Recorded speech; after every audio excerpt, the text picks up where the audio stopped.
Good afternoon and welcome to 3 Talk with me, Nolene Maolwana-Sango.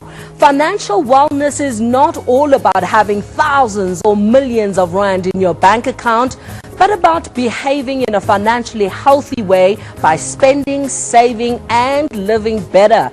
But what about those unhealthy financial behaviors that always seem to set us back? How do we face them head on instead of sweeping them under the carpet? Today, our experts are back in studio to give us tips on how to maximize our savings for the festive season, how to raise financially savvy kids, and getting on the debt-free movement. Please welcome money psychologist Winnie Kunene and financial expert Tracy Davenport. Welcome, welcome, welcome.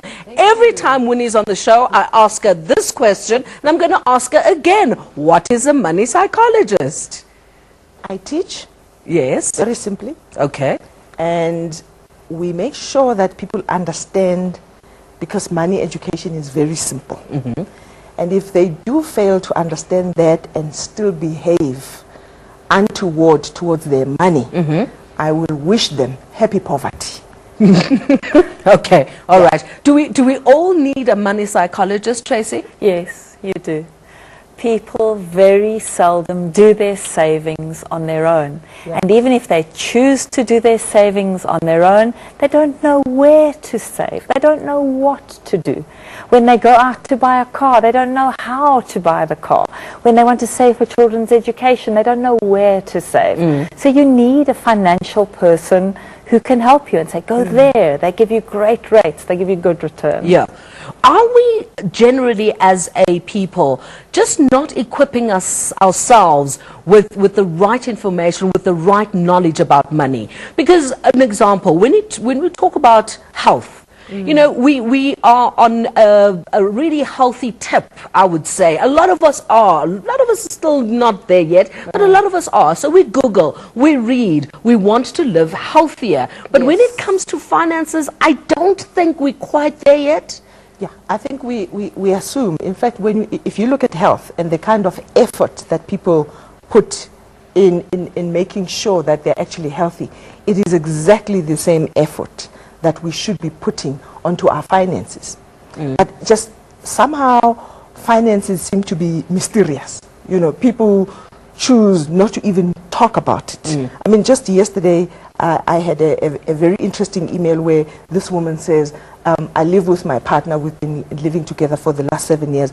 I think he earns X amount and I'm earning X amount. Actually, I'm pregnant. And where do I start saving? Because I've never saved before. And I'm thinking, okay, so it is your problem. It is not your partner's problem. The fact that you guys are having a baby together. She doesn't even know how much he earns. He probably doesn't even know. So somehow this money is just like a silent. However, it's important that you know how much he earns, but he mustn't know how much you earn. Okay. All right. Why not? I'm just asking. Well, it's called a partnership. Look at it. Look at. Yeah, but what if he wants to steal your money? Look at two people who are in a business partnership. Do you actually take money from business and say, no, this other partner mustn't know about how much? No, that's different. No, that's different. What would make marriage different from a business partnership? Yeah, no, you're right. You must. So if you can hide, what else can you potentially hide in future? True. Absolutely right. So you must tell your partner. You have to. They have to know. So is that important, Tracy? Do you agree that up front you've got to, because whatever you're going to be planning for the future, whether it is for the children, whether it is for a new house, a new car, you both need to know from what financial base you come from, or do you disagree? No, you're absolutely right. Winnie is right. It is the correct way of doing things. It's not what happens in practice, I'm afraid. What happens in practice? In practice, many women are always terrified and they end up having a bit of a slush fund on the side on their own. They worry. That's their savings plan. They're frightened that if I die, my husband will get all of my money or my life cover and he'll spend it on the new wife and not my kids. And so they leave everything to their kids. In practice, it's very different. Okay. But you were saying, why are people so frightened about money?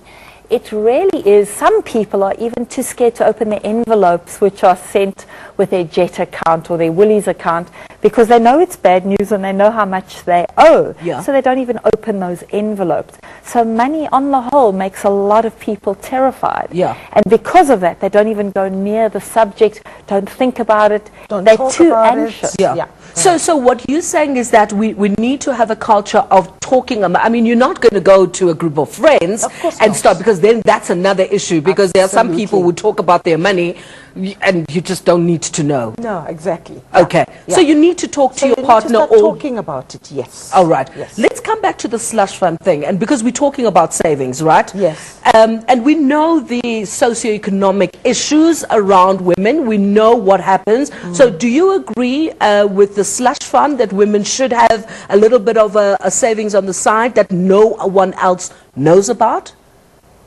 What happens when she kicks the bucket? That's my worry. You know, No, Kaloku, no. If she kicks the bucket, she Yeah. knows where the money is going to go. She'll tell does Sipho, I don't know. Or she will tell, yeah, if I can tell my son or my daughter that, you know, if I kick the bucket, you don't have to go anywhere, here's money, Yeah. go and draw money, and things will be sorted out. Right. That's understandable. I have seen people kicking the bucket without telling anybody. Yeah. And then the woman, men also do the same. You're saying that they have their secret stuff that they do. Some men that I have seen and I have heard of, the women were telling me that they got themselves covered with insurance and everything, but no one knows whether the man had an insurance when he died. And there was nothing in the house, and the banks had to evict them. So it comes down to actually discussing Absolutely, things. absolutely. Yeah. And you know what? Maybe it's 1 in 2 million where an evil person, if I'm your partner, if I'm evil enough to be planning to be butchering you just because I know that you have 3 million rand life cover and all that, those things they hardly happen. And we're not going to say that they don't happen. Let's be honest about it, it does happen. But you know, how often does that happen? So this lack of transparency, it actually will throw your family into the streets if you are not careful. Yeah. Because that's exactly what the bank says. Listen, if you're not going to be paying, this is our house because your husband didn't fully pay that. So out, you see yourself to finish. And now the children have to be out of school. They have to be out of their own home. They have to go and find new accommodation. What does that do to the children and the family in general? The moral of the story is then We need to communicate. communicate and keep about safe money. documents as well. Okay. So that, you know, if I die tomorrow, my children will know exactly what to do. Right. Same thing with my partner or any of my children. Yeah. I know exactly what I should be doing. Don't in any of that. assume Don't assume that people know. Don't. or Even if you have a assume piece that of he paper. has or she has a life policy or has a slush fund that everybody knows about, and that the Exactly. estate is going to be wound up, Yep. and you're going to end up very, very rich. You Yeah. may end up with Very poor, nothing. with nothing. With Yes. absolutely nothing. Yes. Let's come back. I'd like to look at the scenario that Winnie painted. Woman living with a guy for 7 years. She's never saved before. She thinks he earns X amount. He thinks she earns X amount. They now are having a baby. She's never saved before, which is unfortunately a situation that happens to millions Yeah. of South Africans. They find themselves in a situation where they've been living hand to mouth. Now they have to prepare for a baby. Where do they start?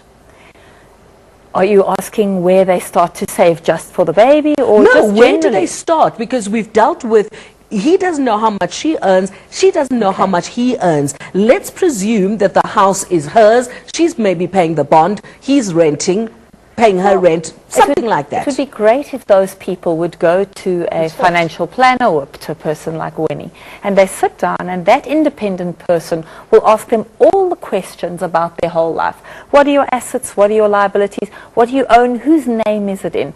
Are you married? Do you have a contract if you're married? How are you married? In assuming that the spouse, the husband, dies today, what money do you immediately have, the wife or the common law wife, in your name? Because remember, we face that a great deal. All the money is in one person's name. The husband has the bank account. Oh, yes. And the wife has nothing in her name at all. The husband then dies, and everything is in his name. Immediately somebody goes to the bank and tells them he's died, and the bank freezes the bank account. So when we sit with you, we'll always say, spouse, do you have some money in your name which you can immediately access? Do you have 100,000 and he has 100,000? Is there something where you can immediately access in case the person goes away? But an independent person sitting with them will be able to extract all the details from them and then plan them. Say, well, if you were dead, what would you want your wife and your newborn baby to have as a monthly salary now that you're not there? Spouse, wife, you're also working. If you did, what would you like him to have because you're not there? And you ask the questions, and in many instances you'll find a person turns around and says, no, nothing, we don't need anything. That's fine, as long as they've visited that place. What happens in a scenario where, because in fact yesterday we were talking about the 6 things you need to discuss before you get married, but this doesn't even need to get to the marriage stage. One of the things being finances. How are we going to pay for X? How are we going to do this? How are we going to do that?